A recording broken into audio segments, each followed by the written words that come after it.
সাধারণ মেয়ে, কবিগুরু রবীন্দ্রনাথ ঠাকুর। আমি অন্তঃপুরের মেয়ে, চিনবে না আমাকে। তোমার শেষ গল্পের বইটি পড়েছি শরৎবাবু, বাসি ফুলের মালা। তোমার নায়িকা এলোকেশির মরণদশা ধরেছিল ৩৫ বছর বয়সে। ২৫ বছর বয়সের সঙ্গে ছিল তার রেষারেষি।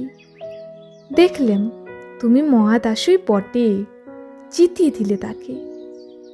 নিজের কথা বলি, বয়স আমার অল্প। একজনের মন ছুঁয়েছিল আমার এই কাঁচা বয়সের মায়া। তা জেনে পুলক লাগতো আমার দেহে। ভুলে গেছিলাম অত্যন্ত সাধারণ মেয়ে আমি। আমার মতো এমন আছে হাজার হাজার মেয়ে, অল্প বয়সের মন্ত্র তাদের যৌবনে। তোমায় দোহাই দিই, একটি সাধারণ মেয়ের গল্প লেখো তুমি।